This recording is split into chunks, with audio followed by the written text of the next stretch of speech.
بحر عرب اور بحر احمر کے درمیان عرب کے جنوب و شمال میں دونوں جانب یعنی عمان، بحرین اور مغربی یمن تک ایک وسیع صحرا ہے جسے صحرائے الاحقاف کے نام سے یاد کیا جاتا ہے۔ نیز اسے صحرائے اعظم الدنیا اور الربیع خالی بھی کہتے ہیں۔ الاحقاف حقف کی جمع ہے جس کے لغوی معنی ریت کے بلند و بالا اور وسیع و عریض ٹیلے کے ہیں۔ اس بیابان صحرا میں سفر کرنا تو دور کی بات، اس کے اندر قدم رکھنے کا تصور بھی نہیں کیا جا سکتا۔ یہی وجہ ہے کہ مقامی بدوؤں سے لے کر مہم جو سیاحوں تک کوئی بھی اس صحرا کے قریب جانا پسند نہیں کرتا۔ سفید اور باریک ریت کے ہزاروں فٹ اونچے پہاڑوں میں اگر کوئی شے پھینکی جائے تو وہ لمحوں میں غرق ہو جاتی ہے اور ریت کی سطح پر جنبش تک نہیں ہوتی۔ یہ صحرا اللہ بزرگ و برتر کی کھلی نشانیوں میں سے ہے اور اہل دنیا کے لیے جائے عبرت بھی۔ الاحقاف نامی اس بھیانک وادی کو دیکھ کر یہ گمان بھی نہیں کیا جا سکتا کہ یہ کسی زمانے میں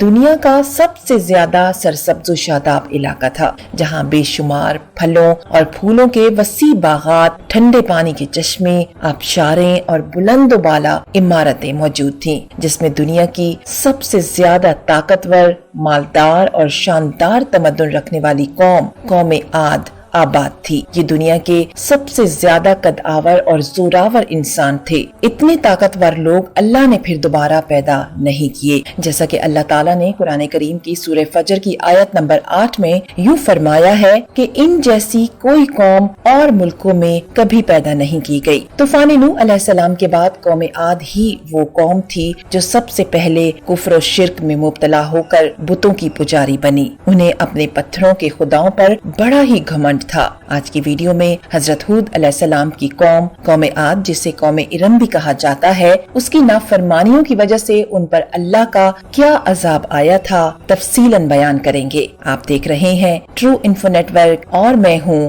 آمنہ گل۔ ناظرین کرام، حضرت ہود علیہ السلام ان انبیاء میں سے ہیں جن کا نام قرآن مجید میں ذکر ہوا ہے۔ آپ قوم عاد کے نبی تھے اور ان کو اللہ کی عبادت کرنے اور بت پرستی سے روکنے کی دعوت دینے پر مامور کیے گئے تھے، لیکن آپ کی قوم نے آپ کا خوب مذاق اڑایا، اس لیے اللہ نے ان کو ٹھنڈی ہوا کے عذاب میں مبتلا کر دیا اور قوم عاد میں سے صرف حضرت ہود علیہ السلام اور چند مومنین کے علاوہ کوئی بھی زندہ نہ بچ سکا۔ کہتے ہیں کہ حضرت ہود اور ان کی قوم کی داستان قرآن کریم کے علاوہ کسی اور آسمانی کتاب میں نہیں ہے۔ کچھ روایات کے مطابق بعض لوگوں کا عقیدہ ہے کہ حضرت ہود علیہ السلام 40 سال کی عمر میں پیغمبر مبعوث ہوئے تھے۔ حضرت ہود دوسرے نبی تھے جنہیں اپنی قوم کو سنویت اور شرک سے مقابلے کے لیے مبعوث کیا گیا۔ یہ قوم نوح کے بتوں کے ہمنام بتوں کو پوجتی تھی۔ قوم عاد حضرت ہود کو امین اور سچا سمجھتی تھی، لیکن جب آپ نے اللہ کی عبادت کرنے اور بتوں کی پرستش نہ کرنے کی بات کی تو قوم نے آپ کا مذاق اڑایا اور آپ کو صفیہ کہا۔ آیات قرآن کی بنیاد پر باوجود اس کے کہ حضرت ہود علیہ السلام نے اپنی نبوت کی تصدیق میں معجزہ پیش کیا، لیکن آپ کی قوم نے قبول نہیں کیا اور آپ سے نبوت کی تصدیق کے لیے دوسرے معجزوں کا مطالبہ کیا۔ قرآن کریم کے مطابق جب آپ کی قوم نے کہا کہ آپ کے پاس کوئی بھی معجزہ نہیں ہے تو آپ نے اپنے معجزے کو کچھ اس طرح سے پیش کیا کہ اللہ کے حکم سے تم لوگ اور تمہارے سارے خدا میرا کچھ نہیں بگاڑ سکتے۔ کچھ لوگوں نے روایات کی بنیاد پر یہ نقل کیا ہے کہ حضرت ہود علیہ السلام نے اپنی قوم کو سمجھایا اور ڈرایا کہ قوم نوح کی طرح اپنے کفر پر اصرار نہ کرو، ورنہ جس طرح حضرت نوح علیہ السلام نے اللہ سے عذاب کی درخواست کی تھی، میں بھی اللہ سے تمہارے اوپر عذاب کا تقاضا کر دوں گا۔ قوم ہود نے آپ سے کہا کہ قوم نوح کے خدا کمزور تھے، لیکن ہمارے خدا ہماری طرح مضبوط اور طاقتور ہیں اور آپ کا خدا ہمیں کوئی نقصان نہیں پہنچا سکتا۔ ناظرین کرام، قوم عاد در حقیقت عاد بن اوس کی اولادیں تھیں اور ان کو عرب کی پہلی نسل شمار کیا جاتا ہے۔ اسے سرزمین احقاف پر، جو کہ ایک سرسبز و شاداب سرزمین تھی، 7 سال تک پانی نہیں برسا اور وہ لوگ قحط سالی میں مبتلا ہو گئے۔ اس کے بعد اللہ نے قوم عاد کے عذاب کے لیے ایک سیاہ بادل بھیجا۔